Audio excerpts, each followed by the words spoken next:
Hey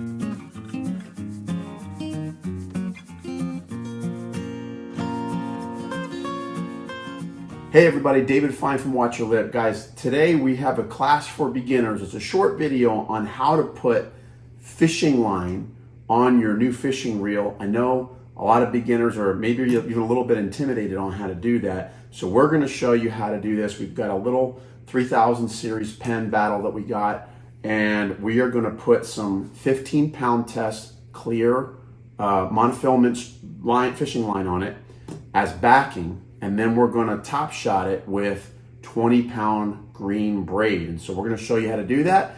It's not that bad, guys. Check this video out. So the idea is we want braided line on the spinning reel because braid has some advantages. It casts further, it's stronger, and it's a lot, it's a lot better to deal with. It's a lot lighter, thinner diameter, but it's also a lot more expensive. So what we're gonna do is we're gonna put some monofilament on first to fill half of the spool with monofilament. Then we're gonna splice the two together, the monofilament to the braid, and then we'll put the last 100 yards or so of braid on top of the monofilament so that basically, instead of when you have to replace your fishing line, you don't have to take all the braided line off your reel. You can just take the braided line off onto the monofilament backing, cut it there, and then resplice and just put 100 yards of braid on instead of 250 or 300 yards of braid on. So that's what we're gonna do, guys. To start, first thing we're gonna do is we are going to make a knot, which I don't know the name of the knot, because we have to attach this line to our fishing reel. That's the first thing we gotta do. And so the knot that I use, I actually don't know what it's called. It's something that I've been using for a very long time. In fact, all right, guys, what I'm gonna do, I'm gonna show you guys here how I tie this knot. It's like a slip knot, and it's very easy to tie. So basically I have my monofilament line. So I make a big loop, and I go under the main line with my tag end. This is called the tag end, where it ends right here. And so now I have a little loop right here. So what I do is I pinch the loop with a finger. What I do with this tag end here, I will go over my finger, and then around, and then over again, and then around. Now I have these two little loops that I have right here of my tag end that are going around the entire line. Then what I'm gonna do is I'm gonna take this knot, or this tag end, and I'm gonna put it through the double loops that I just created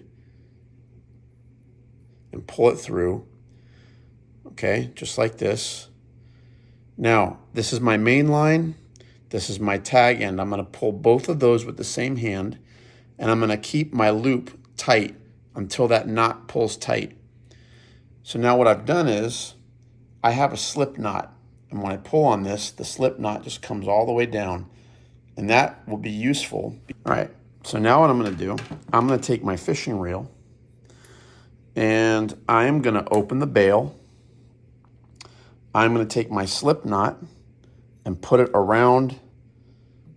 You gotta make sure you open this thing first, because if you put it on like this, then the line's not underneath the bail, and that's not good. So you open your bail, you put this around your spool, and then you just pull it tight, and then you kind of work it down and cinch it down, and boy, oh boy, that thing gets really, really tight to there. That ain't going nowhere. Then you cut your little tag end off here as close to the knot as you can. Okay, now you close your bail, and you're ready to start reeling your line onto your reel. Check it out. All right, now that I have my line on my reel, it's tied, it's nice and tight, the tag end's cut off. Now, what I wanna do is I need to reel this on, but I wanna do so with some pressure. I'm gonna tighten my drag a little bit here.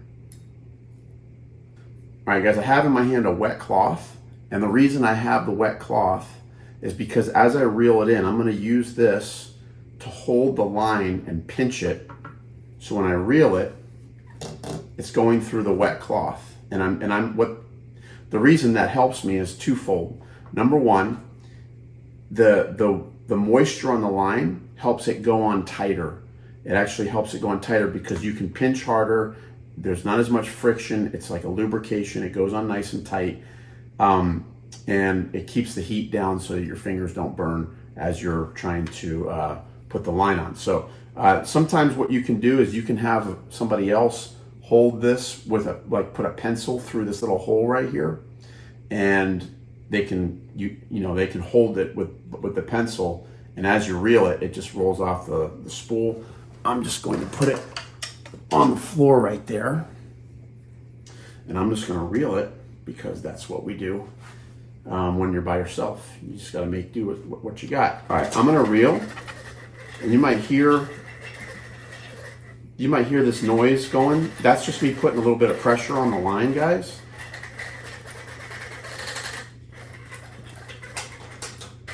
So what I'm going to do, I'm going to reel probably half the spool full of the monofilament. Okay. Pretty simple. All right, so I got half the spool full of monofilament, just like that. Then what I'm going to do, it's now time to put our braided line on. So I'm just going to snip this. Okay. All right, guys, what we're going to do now is we are actually going to splice the monofilament line to the braided line. And we're going to use something called the double uni knot.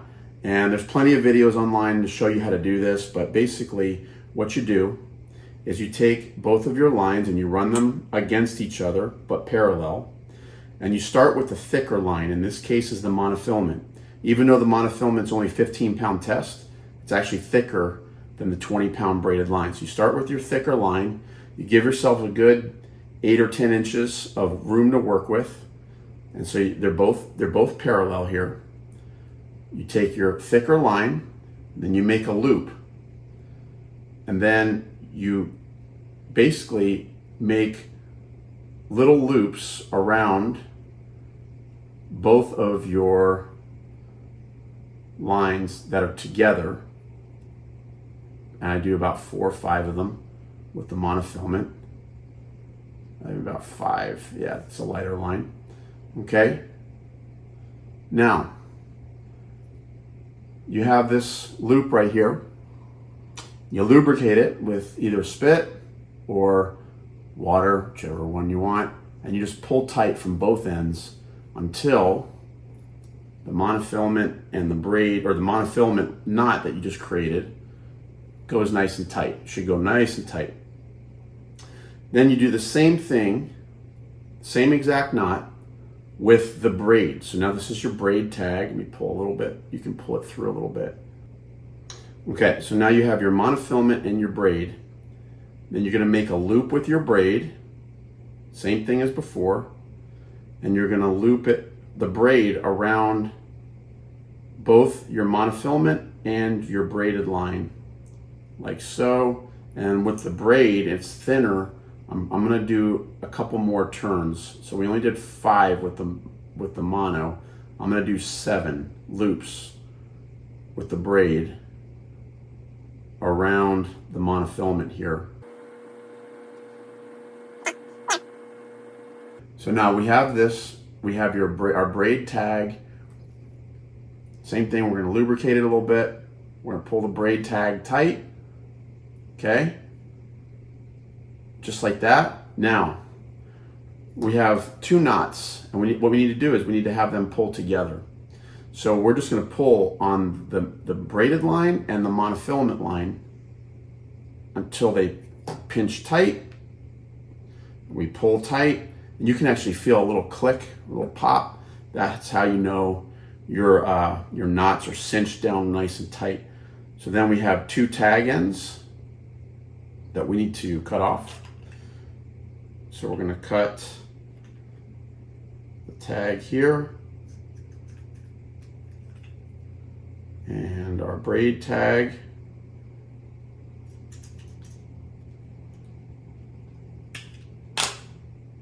Okay. There, we have a beautiful double uni knot splice, the braid to the monofilament. Now, we're gonna do the same thing. We're gonna do the same exact thing with our braided line. I'm trying to show you guys the best way I can here, let me see. We're gonna do the same thing here with our braid, guys. We're gonna reel it on until we got about 100 yards of braided line on the reel, which doesn't take a whole lot of time, to be honest. You don't want to overspool it. You don't need to overspool it. Now, guys, our reel is full of line. It's ready to fish. Basically, what we do is we just cut our spool here. All right, so now this braided line spool that I bought is 1,000 yards, guys. So it's 1,000 yards of braided line. That means if I'm putting 100 yards of line on each of my small reels, I can respool this thing 10 times with one spool. And that's a great thing because braided line is expensive, and it's we want it to last. And this spool has lasted me a couple of years now because I respool these things every, I have a couple of these reels. I respool them every once a year. And now we're ready to fish again and got brand new line, guys. If you want to see how to make some cool rigs and tie some different knots, we've got a whole series on how to do that. Guys, check it out below. We're going to go ahead and tie a rig on this and get fishing. So thanks so much for watching. Give me a thumbs up. Don't forget to subscribe. Check out our beach fishing videos to show you how to catch fish in South Florida. Take care, guys.